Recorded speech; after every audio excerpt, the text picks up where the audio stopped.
गोवर्धन पूजा की कथा। जय श्री कृष्ण, राधे राधे।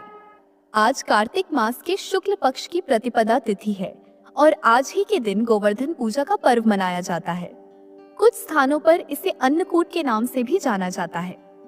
अन्नकूट शब्द का अर्थ होता है अन्न का समूह। विभिन्न प्रकार के अन्न को समर्पित और वितरित करने के कारण ही इस उत्सव या पर्व का नाम अन्नकूट पड़ा। अन्नकूट या गोवर्धन पूजा भगवान श्री कृष्ण के अवतार के बाद द्वापर युग से प्रारंभ हुई। इसमें हिंदू धर्म के लोग घर के आंगन में गाय के गोबर से गोवर्धन नाथ जी की प्रतिमा बनाकर उनका पूजन करते हैं। उसके बाद गिरिराज भगवान को प्रसन्न करने के लिए उन्हें अन्नकूट का भोग लगाया जाता है। इस दिन अनेक प्रकार के पकवान मिठाई से भगवान को भोग लगाया जाता है।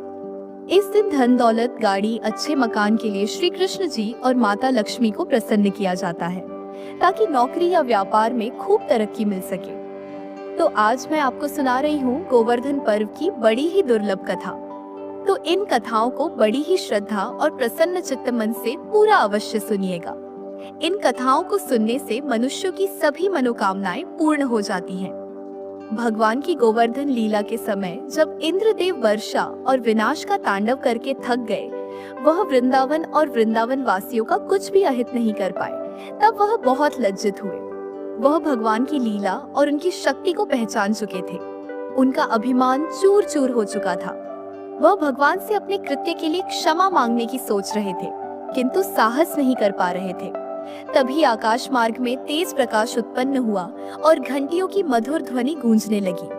कुछ ही देर में गौ माता सुरभि वहां प्रकट हुई और इंद्र को संबोधित करते हुए बोली, हे देवराज, मैंने अब तक आपको गौवंश का रक्षक ही समझा था, किंतु अब मेरा भ्रम टूट चुका है। आपने अपने अहंकार के कारण वृंदावन के संपूर्ण गौवंश को समाप्त करने के लिए अपनी पूरी शक्ति का प्रयोग किया है, किंतु धन्य है भगवान श्री कृष्ण जिन्होंने गौवंश की ही नहीं समस्त वृंदावन वासियों की आपके कोप से रक्षा की। सत्य में तो वही गौ रक्षक है जिन्होंने गौवंश के किसी भी प्राणी का तनिक भी अहित नहीं होने दिया। अतः मैं आपको गौवंश का रक्षक मानने से इनकार करती हूँ। मैं जा रही हूँ वृंदावन की पावन धरती पर, जहाँ भगवान श्री कृष्ण अपनी लीला कर रहे हैं। मैं जा रही हूँ श्री हरि के चरणों की वंदना करने। ऐसा कहकर गौ माता सुरभि वृंदावन की ओर चल पड़ी। वृंदावन पहुंचकर गौ माता सुरभि भगवान श्री कृष्ण के सम्मुख प्रकट हुई। गौ माता को अपने सम्मुख देखकर भगवान श्री कृष्ण अत्यंत प्रसन्न हुए। उन्होंने उनके आने का कारण पूछा। गौ माता सुरभि बोली, हे स्वामी, आप तीनों लोकों के पालनहार हैं। आज आपने अपनी लीला से वृंदावन के समस्त गौवंश की रक्षा की है। मैं आपके चरणों की वंदना करती हूँ। हे नाथ, आज मैं बहुत प्रसन्न हूँ। हे स्वामी, यूं तो समस्त सृष्टि आपके संकेत मात्र से ही चलायमान है। आप ही समस्त सृष्टि के उत्पत्ति का कारण है। आप ही एकमात्र दाता हैं। समस्त संसार आप ही से उपभोग प्राप्त करता है। किंतु हे स्वामी, आज मैं आपको कुछ देना चाहती हूँ, कृपा कर उसे स्वीकार करें। तब भगवान प्रेम पूर्वक बोले, हे माता, आप मुझको अपनी माता के समान ही प्रिय हैं। आप जो भी देंगी उसको प्राप्त करना मेरा सौभाग्य होगा। यह सुनकर गौ माता सुरभि अत्यंत प्रसन्न हुई और बोली, हे स्वामी, आपके इस संसार में अनेकों नाम हैं, किंतु आज मैं भी आपको एक नाम देना चाहती हूँ, कृपा कर उसे स्वीकार करें। तब भगवान अत्यंत प्रसन्न होते हुए बोले, अवश्य माता, शीघ्र ही बताएं। गौ माता सुरभि बोली, हे नाथ, आपने समस्त गौवंश की रक्षा की है, इसलिए आज से आप गोविंद नाम से पुकारे जाएंगे। गोविंद नाम सुनकर भगवान कृष्ण प्रसन्नता से झूम उठे और गौ माता सुरभि से बोले, हे माता, आपका दिया यह नाम अत्यंत सुंदर है। मैं इसको सहर्ष स्वीकार करता हूँ। मेरे जितने भी नाम हैं, उन सभी नामों में यह नाम मुझको सबसे अधिक प्रिय होगा।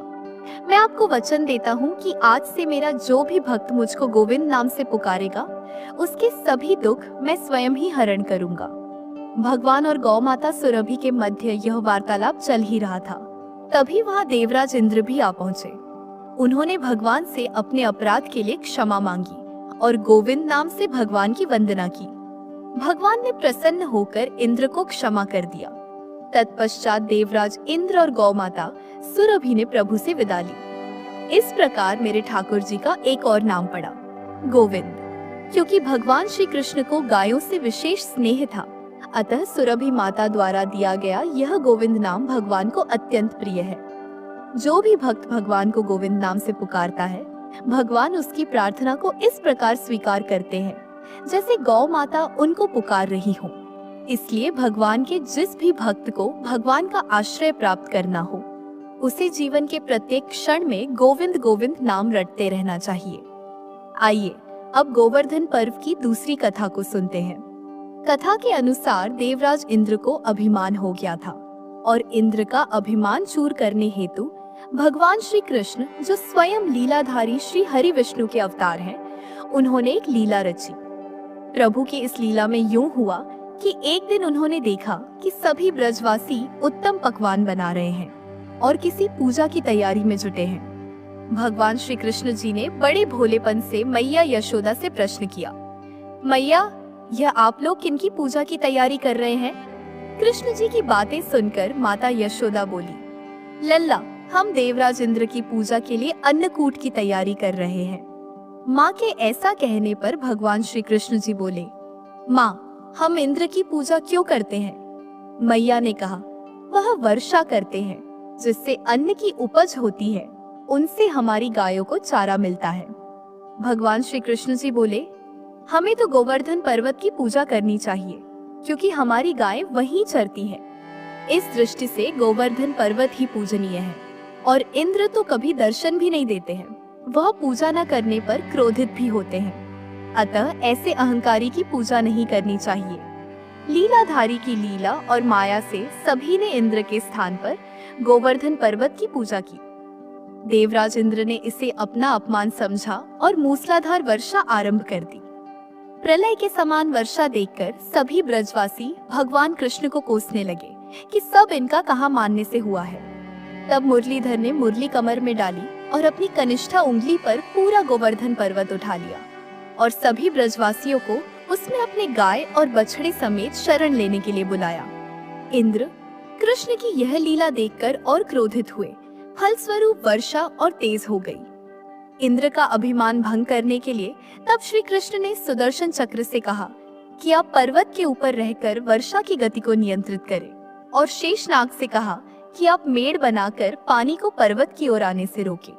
इंद्र निरंतर 7 दिन तक मूसलाधार वर्षा करते रहे। तब उन्हें लगा कि उनका सामना करने वाला कोई आम मनुष्य नहीं हो सकता। अतः वे ब्रह्मा जी के पास पहुँचे और सब वृतांत कह सुनाया।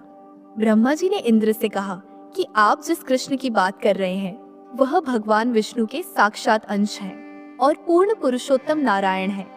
ब्रह्मा जी के मुख से यह सुनकर इंद्र अत्यंत लज्जित हुए और श्री कृष्ण जी से कहा कि प्रभु, मैं आपको पहचान ना सका, इसलिए अहंकारवश भूल कर बैठा।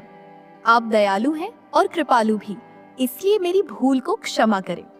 इसके पश्चात देवराज इंद्र ने मुरलीधर की पूजा कर उन्हें भोग लगाया और भगवान से क्षमा मांगकर अपने लोक को चले गए। तब भगवान श्री कृष्ण जी के कहने पर ब्रज के लोग अपने पशु आदि के साथ पर्वत के नीचे से निकलकर अपने घरों को चले गए। तत्पश्चात श्री कृष्ण जी ने पर्वत को उसी स्थान पर ज्यों का त्यों रख दिया। हे गोवर्धन महाराज, हे भगवान श्री कृष्ण, जिस प्रकार से आपने ब्रजमंडल के निवासियों की भारी वृष्टि से रक्षा की, उसी प्रकार से हमारी भी सभी प्रकार की मुसीबतों से रक्षा करना। अपनी छत्र छाया में हमें सदैव सुरक्षित रखना और हमें सद्मार्ग में ही प्रेरित करना। उसी दिन से भगवान श्री कृष्ण जी का एक नाम गिरिराज धरण भी हो गया। बोलिए श्री राधा कृष्ण भगवान की जय। बोलो गिरिराज महाराज की जय।